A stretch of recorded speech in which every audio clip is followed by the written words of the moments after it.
ele sempre se preocupou com as pessoas, ele se dedicava bastante ao chamado, ele não media esforços no que diz respeito a ajudar as pessoas e participar de reuniões, enfim, todas as questões administrativas que os chamados eles tomam, né? Mas também na parte de administração também ele sempre foi muito dedicado. E isso fez com que muitas pessoas gostassem dele, né? Tivessem um carinho muito especial por ele. Então, acho que esse foi um dos grandes legados, né?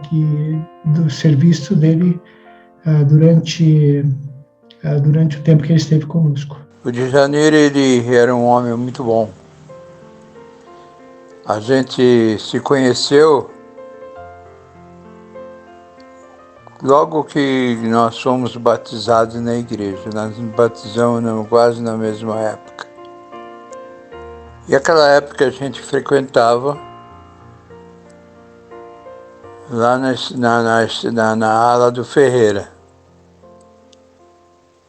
E nós tínhamos uma amizade assim muito boa. Ele foi um homem que ele era muito manso. Ele tinha assim um comprometimento com o Evangelho muito grande. E logo que nós nos batizávamos, nós frequentamos lá a ala do Ferreira, ainda era Estaca Taboão, e nós tínhamos uma amizade muito grande. Logo nós começamos a receber cargo na igreja e poder... E o primeiro cargo meu foi trabalhar como líder de esporte na ala. E nós estávamos assim, sempre envolvidos em todas as atividades da igreja. Ele participava de tudo. E aí, em 83, nós fomos para a ala do Campo Limpo, que a capela ficou pronta, e continuamos a trabalhar. E eu fico realmente feliz de poder lembrar desse tempo. O bispo Djanir, ele seguia o manual da igreja, né? E quando o líder, não sei, mas quando o líder segue o manual da igreja, sempre tem um questionamento, né? Fala que é muito rígido, tá puxando a sardinha para o lado dele, né? Eu servi o exército lá, tinha um nome que falava, esqueci as palavras que dizia lá no exército, Caxias. Quando o soldado raso, o general, o coronel, seguia a regra, o manual, dizia que ele era Caxias. Ah, não, isso aqui pode ficar aqui, por que eles mandam tirar daqui? Porque ele sabe que é aquilo que o Senhor quer. E o Djanir, eu aprendi com ele que seguimos os manuais, a gente está dentro da linha do Senhor, no caminho dele, né? Não estamos sendo desviados nem desviando o povo. O líder, ele tem que seguir o manual da igreja do Senhor. Que eu falei, ele estava lavando o carro ali, né? Eu passava, olhava e falava, não, ele não vai querer ir para a igreja, um homem de posse e tal, empresário. A gente quer tomar o lugar de Deus, do Senhor, né? A gente olha para uma pessoa, isso aí não adianta ir lá, não adianta falar. Infelizmente nós temos essa mania de julgar as pessoas pelo que está vendo. E o exemplo que Samuel teve, que o Senhor falou para ele, o Senhor falou, o homem vê o que está por fora, né? E eu vejo o coração. Então eu aprendi com o Djanir tudo isso. O que vem mais na minha cabeça foi o desafio que ele me fez para ir para a missão. Ele tinha sido chamado como bispo há pouco tempo, né, na ala Campo Limpo, e eu tinha me batizado há pouco tempo. Na verdade, o processo de conversão da minha família começou com o meu irmão, Dorival, né? Aí depois os meus pais se batizaram e depois eu de algum período, né? Depois de um tempo, melhor dizendo. E naquela época, eu estava na Força Aérea. Já tinha me tornado soldado de classe especial, já estava indo para fazer curso de cabo e estava estudando para ir para a escola de sargentos da aeronáutica. E o meu pai, a minha família tem vários militares, né? O meu tio, ele era militar da Força Aérea, o meu avô era sargento músico do Exército, então, e vários outros primos da Polícia Militar, enfim. E o meu pai, ele não conseguiu seguir a carreira, e ele queria muito que um dos filhos seguisse a carreira. Então, eu estava seguindo a carreira militar, e eu gostava muito, né? E me batizei na igreja. E quando eu estava com 21 anos, e tinha feito ali, já tinha me batizado, não tinha nem feito um ano de igreja ainda. E aí o meu pai, ele já era bispo naquela época, ele falou assim, olha, você sabe que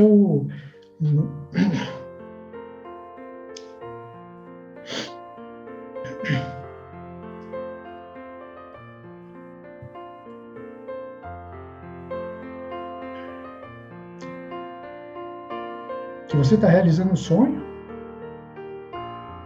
que é servir nas Forças Armadas, um sonho meu também, mas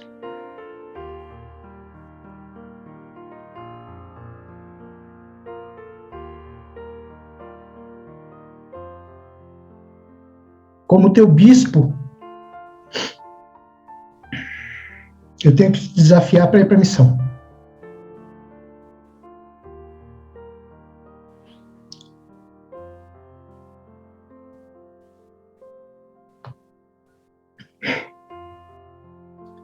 Então eu sei que para mim foi difícil,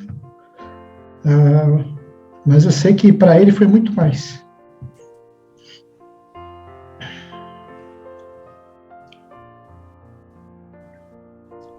Mas ele cumpriu o chamado dele. E exatamente um ano depois que eu tinha me batizado, no mesmo dia, no aniversário de um ano de batismo, eu estava entrando no CTM, em São Paulo. Então, acho que essa foi uma lembrança que marcou muito e que vem à minha mente. No Rio de Janeiro, nós sempre tivemos assim uma amizade sadia, não só de membro da igreja, mas realmente nós éramos irmãos e amigos, de frequentar a casa um do outro. E eu tenho um carinho muito grande pela família do Djanê, e o comprometimento dele fazia com que nós pudéssemos realmente apoiá-lo e poder trabalhar com relação ao Evangelho e poder servir na igreja. Depois que fui chamado para o bispado, fiquei como conselheiro do bispo Cornélio. Depois, então, depois de 9 anos, fui chamado como conselheiro de Jane. E eu fiquei muito feliz, porque ele era um homem muito bom. E um homem que tinha um comprometimento e trabalhávamos juntos. Ele era realmente responsável, um homem responsável e que foi um exemplo muito grande na estaca. Quando fui chamado como conselheiro dele, e o segundo conselheiro foi o irmão Cícero. O irmão Cícero também um homem muito simples e muito dedicado. Então nós trabalhamos alguns anos juntos e assim a nossa amizade foi crescendo e nós tínhamos um relacionamento assim muito grande, muito bom. E a família dele, sempre nós estávamos juntos. Nosso relacionamento realmente era de irmãos e amigos. É interessante a gente falar o nome. Eu ia para a igreja de manhã e eu vi um senhor lavando um carro lá. Passava, olhava. E depois de muito tempo que ele entrou para a igreja, se tornou o primeiro presidente de estaca do Campo Limpo. Eu pedi a oportunidade de levá-lo para a igreja, né? Mas só a intenção que eu tive, o pensamento, né? Valeu. O filho dele conheceu os missionários, fizeram amizade, batizou e logo em seguida de Jani falava, vou batizar, que vocês estão me aborrecendo. Os missionários foram tão os Eldos foi tão consistente que o pai não deixava de ir lá, né? E aí ele falou, eu vou batizar, mas não vou para a igreja não, pra vocês pararem de me encher a paciência. E aquelas palavras dele ali foi algo que não dá para descrever, né? Se tornou o primeiro presidente de estado. E aí eu fui ser também conselheiro dele lá no bispado, fiz um conselho com ele também. E ele seguia a regra da igreja, né? Olha, como eu disse, começou com o meu irmão, né? O meu vizinho, ele começou a receber as palestras dos missionários, né? E aí um sábado ele foi com esse vizinho e a família dele, né? Foi para a Capela do Ferreira, naquela época, numa festa junina, tá? E quando ele voltou para casa, ele disse para o meu pai, olha pai, eu fui batizado. Aí meu pai falou, como assim? Você foi batizado? Eu falei assim, eu fui batizado lá naquela igreja, acho que é Adriano o nome do vizinho, ele está recebendo as palestras aqui dos missionários, são 2 americanos, eu fui na igreja e o Adriano foi batizado e eu fui batizado também.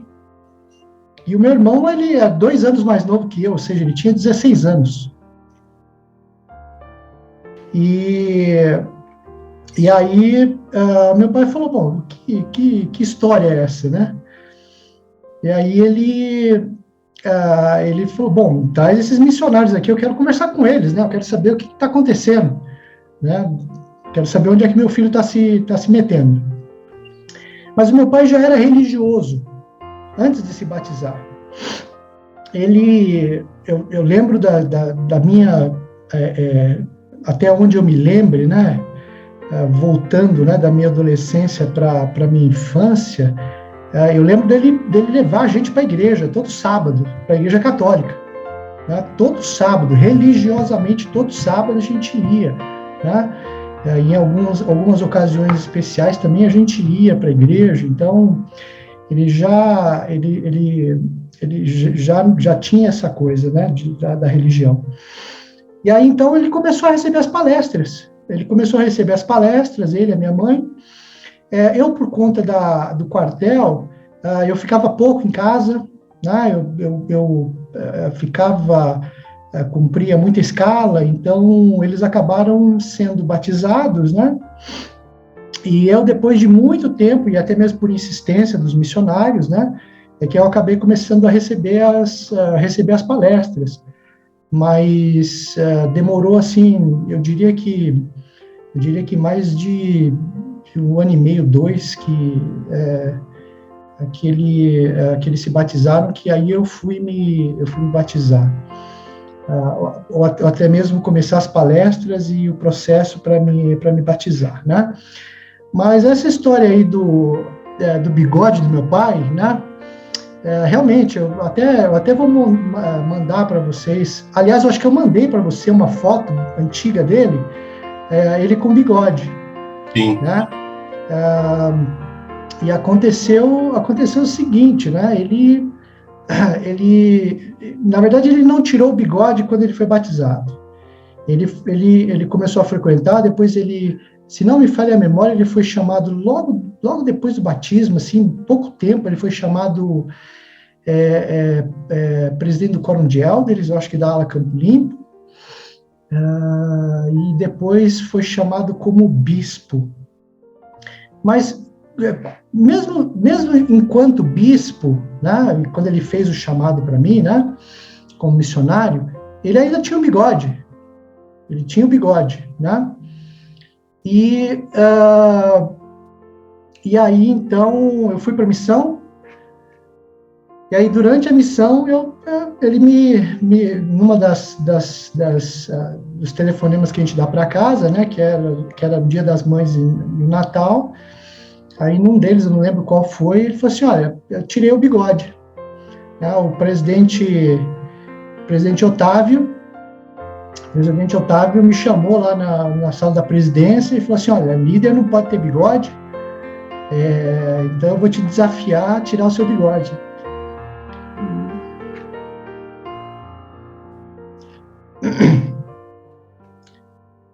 Como ele foi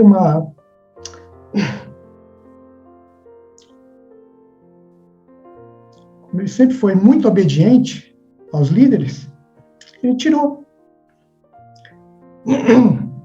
Ele não pensou 2 vezes. Ele disse: meu líder pediu, eu fiz.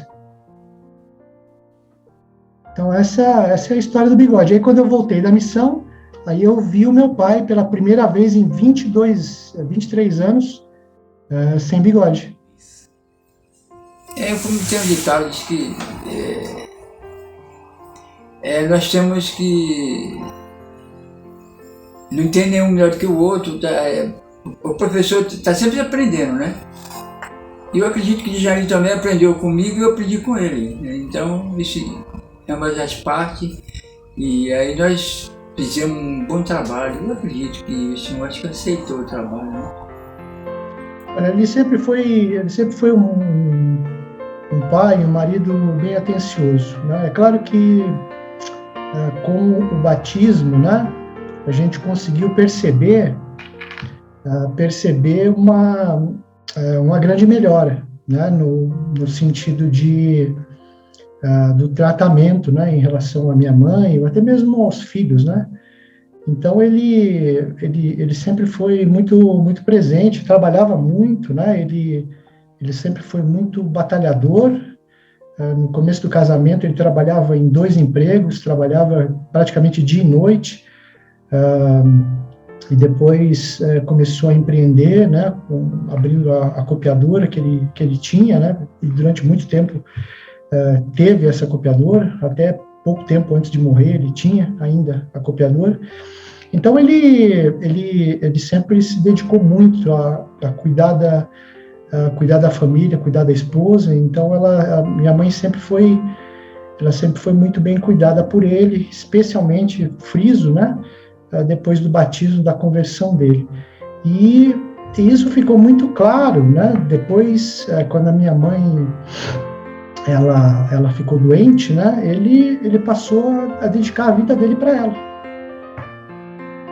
Durante todo o tempo, né, que ela ficou bem ruim, até a morte dela, mais ou menos ali uns de 4, 3 anos, antes da morte dela em 2009, ele praticamente viveu em função dela.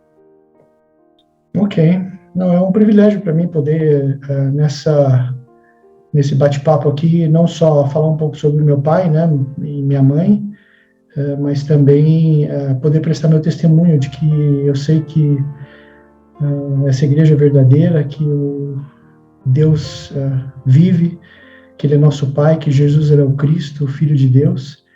Eu sei que Joseph Smith, ele foi um profeta, que o presidente Nelson é um profeta de Deus nos nossos dias, que tem nos alertado e feito, né, menção a prioridades proféticas que ele dá a alguns temas e que são muito importantes para nós nos nossos dias. Eu sei que seguir os líderes e apoiá-los vai além daquilo que eu mencionei aqui do exemplo do meu pai, de tirar o bigode, mas ele fazia tudo aquilo que ele era pedido pelos líderes, e esse foi um dos grandes exemplos que ele me deixou, né, e que algumas vezes eu até questionava e dizia para ele, não, mas e se pedirem para você fazer alguma coisa errada? Ele dizia, olha, a culpa não vai recair sobre mim, se eu tiver que fazer alguma coisa que não está ali bem dentro dos conformes. Então, eu sei que o Espírito vai me guiar e ele vai me dizer e vai me responder todas as coisas. E foi exatamente aquilo que o presidente Uchtdorf disse em um dos seus discursos, né, duvidar das suas dúvidas, ou seja,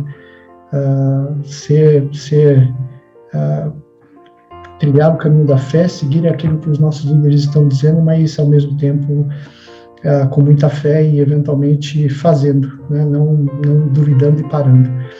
E eu sei que todas essas coisas são verdadeiras e eu presto meu testemunho. E a minha gratidão por todos os exemplos que ele e a minha mãe puderam me dar, e poder lembrar agora de todos